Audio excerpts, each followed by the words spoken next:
This is O'Donnell Golf Course. It's the course where I first shot even par, and today I'm hoping to break par for the first time.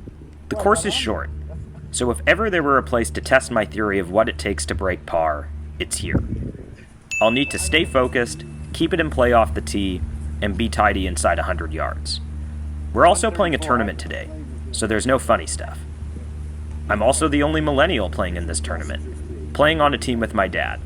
And to quote Bob Barker, "You know, Nick Faldo and I won this thing last year, and I'd like to win it again this year." So let's have at it. We know that bogeys will happen, and we won't let them faze us, and we'll take what the course gives us. It's a shotgun start, and our first swing of the day is on the short par 3 third. Unfortunately, it's a bit of a pull, and winds up in a greenside bunker. And no more than a week ago did I see Lee Hodges putt out of a bunker on the PGA Tour, so I figure I'll give it a try here. There's not much of a lip, but nonetheless the ball gets held up a bit. And I have a lot of trouble reading short putts on the greens at O'Donnell, and I'll have a tester here, and I'm happy to putt it in. Like I said, we'll take the bogeys as they come, and if ever there were a hole to make up for a bogey, it's this par 4? It's only 210 yards from this tee box, but unfortunately we chunked the hybrid, and we'll still have 60 in. That one's a groove low and over the back, and we're starting a bit slow today. And lo and behold, we'll have another testing putt for par here, but we make that one too. This is a quirky little hole. It's a blind par 3, and you basically have to trust your number. I swing a smooth 9-iron, and it winds up pin high, and we almost make our first bird of the day, but we'll settle for another par. The par 5s at O'Donnell are actually no joke. There's a lot of internal OB on the course, including left and right off this tee, so I gather myself before hitting this one. And it's a beauty. It's downwind and winds up going about 270. Okay, hit a good drive. We have 200 into a back flag. It's been about 15 minutes since our last swing. We waited for this green to clear for a while. It's my least favorite feeling in golf, waiting for a green to clear on a par 5 holding a long iron or a wood. But today, it goes our way. That was good. We'll have about 12 feet for eagle. And unfortunately, we can't quite drop it, but this putt will get us to even par. As far as I'm concerned, this is the toughest hole on the course. It's a 200-yard par 3, probably about the same shot as the drivable par 4, and it's got the toughest green on the course. I joked with my playing partners on the tee that they stepped in front of my birdie, and here with another birdie putt, we make it.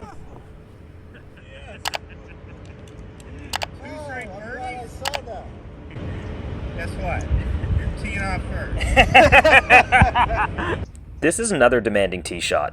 Once again, there's OB up the left, and more importantly on the right, not too far from the landing zone. I gather myself over this one too, and it's hit pretty well, and inbounds by about 30 feet. With OB up the left on this shot as well, I hit a big draw with my hybrid up the right. And I've been blading wedges lately, so I take my time here to make sure I stay down on it and bruise the ground. I nip it cleanly, almost too cleanly in fact. It checks up about 15 feet short of the hole. The first putt's okay, and we'll 2-putt for par. Historically, this has been my nemesis hole at O'Donnell. It's only 300, but it has a green that just isn't that receptive. No matter what number I approach it from, I seem to have trouble.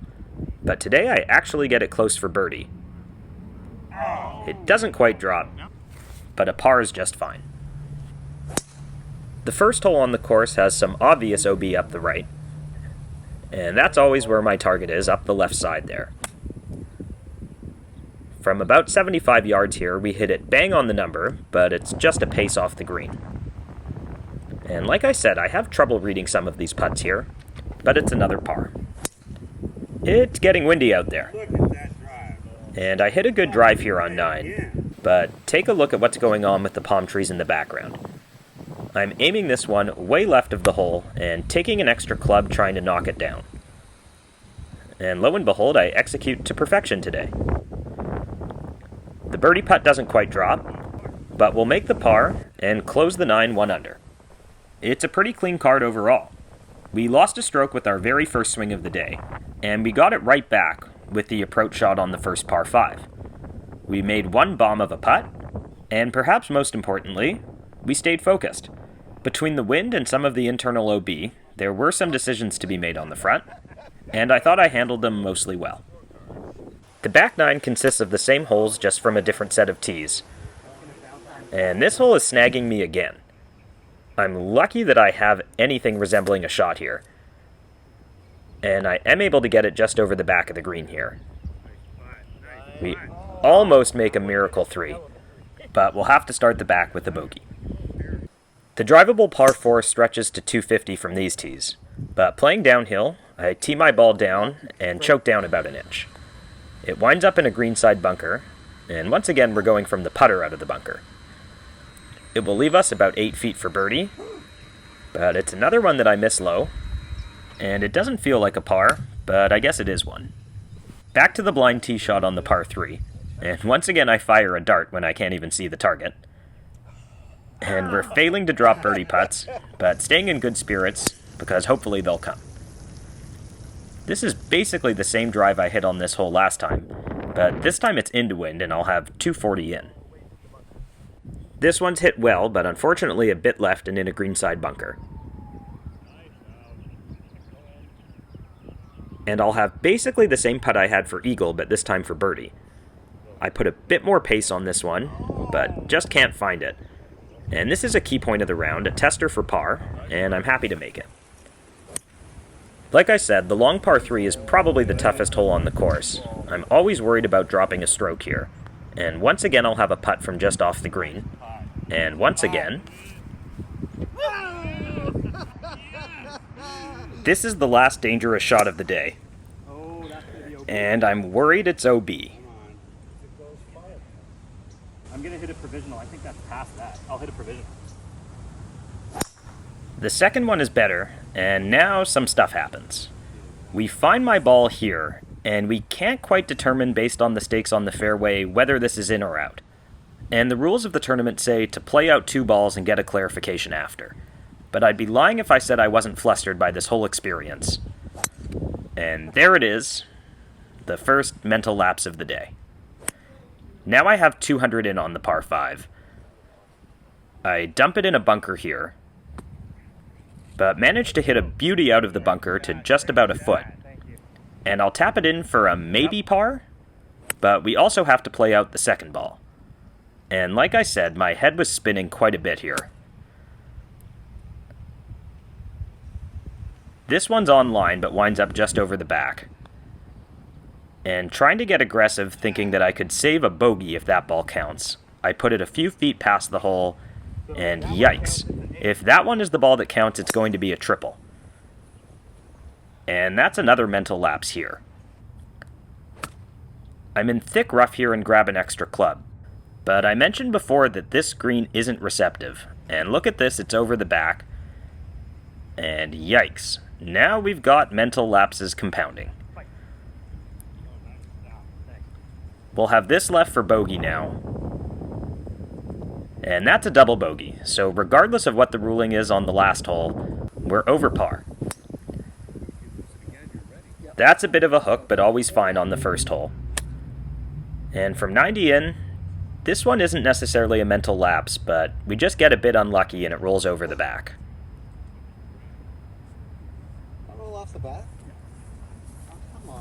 I'm still in good spirits and putting with a hybrid here, but this is a tough up and down any way you slice it. And unfortunately we're going to find a bogey here.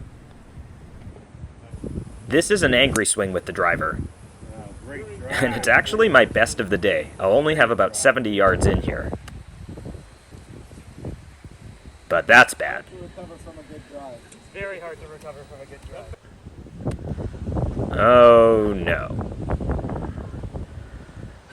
I'm about done with wedges now. I'll try to bump and run it with a 7-iron here. It's one pace off the back, but that's okay. But I don't know how to describe that putt as anything other than a mental lapse. Whoa. This is a collapse. And guess what? The ruling doesn't go our way either. So we were 1 under through 14 today, and we closed the day 8 over par. It's a good reminder of the costliness of those mental lapses, and the fact that I'm not a scratch golfer.